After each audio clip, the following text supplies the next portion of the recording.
On today's episode of Plants Where the Sun Don't Shine, we are talking about Astrantia, or Masterwort, and what's with all of these plants being called wart.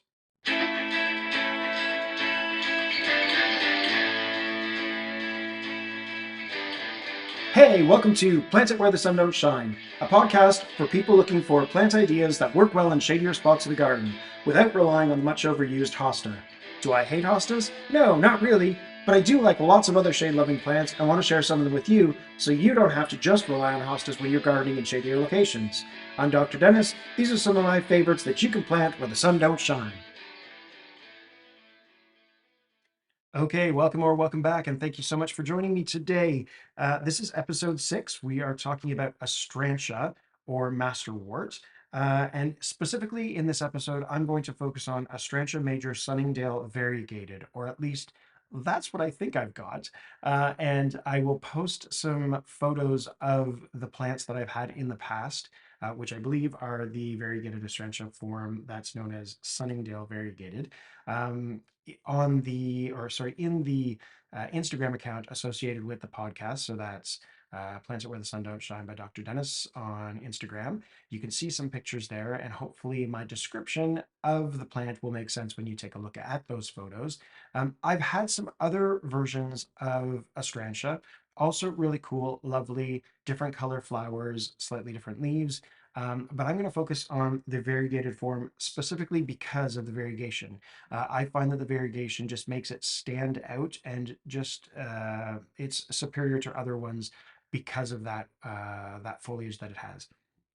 So when you see Astrantia, Sunningdale variegated Astrantia major, this version of Astrantia, you will notice the leaves are edged with variegation. So lighter edges of the leaves, sort of whitish, more cream, even maybe slightly yellowish.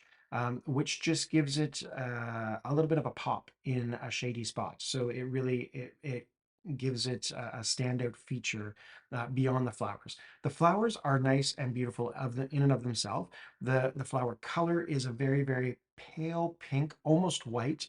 But, and I'm not a biologist, so when I'm talking about the parts of the flower here, hopefully I'm making sense. But the stamen has the filaments that come out and then end at the anther, and the filaments are like really like very pale pink, almost whitish. But then the tip or the anther has like a pink end to it, and then at the base of the stamen as well, it's pinkish as well. So it has this sort of almost like fiber optic effect, in that if you look at it really closely, you get that pink, the darker pink effect through the lighter filament of the flower itself. So really kind of cool to see that. Um, the other reason I love it is because it combines well with other plants in the shady spots in the garden. So if you want to go with a contrast, you could put it alongside heuchera, or if you want something that picks up on that variegation, you could put it with a variegated Solomon seal. So you get that same sort of effect on the edge of the leaves of the variegated Solomon seal that sort of repeat in the Astrantia major Sunningdale variegated. The cluster of leaves that comes out first probably grows 10 to 12 inches, and then the flowers shoot up from the middle of those leaves, the clump of rounded clump of leaves. The flowers shoot up similar to columbine or aquilegia, in that the flowers shoot above the leaves and then sort of form another cluster above those. So you get this really lovely effect, sort of at the 18 to probably 24-inch height. Does well in dry shade. I've had it in slightly moisture spots in a shady garden as well. Part shade, full shade. I've even had it, not that that's the focus of this podcast, but I've even had it in sunny spots and it's done okay, as long as it has a bit of a break from full sun. So like, at least a couple hours where it's like getting some shade, it does okay. Uh, Zones 4 to 8, if I didn't mention that. And the other reason beyond just the description that I've provided, why I love it, is that it is beloved by pollinators. You cannot go into the garden and not see pollinators on Astrantia. all different types of pollinators, little native bees and wasps that collect pollen and nectar, and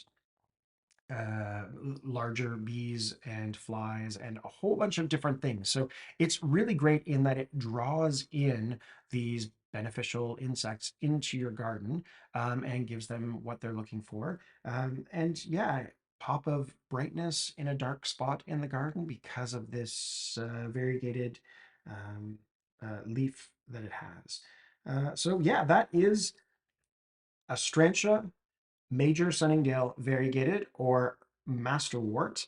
Uh, Hopefully that is something that you will now consider as you plant it where the sun don't shine. Thanks for listening. Thanks also goes to Sherry Donegan, Jonathan Scott, and of course Ian Jefferson for brainstorming podcast name ideas with me. Credit goes to Sherry on that one. If you have thoughts or ideas you'd like to share, please email me at plantitwherethesundon'tshine@gmail.com. That's one word without the apostrophe. You can also follow the show on Instagram at Plant It Where the Sun Don't Shine with Dr. Dennis. Hosting is provided by Spotify for podcasters. Until next time, thanks for listening. Go plant it where the sun don't shine.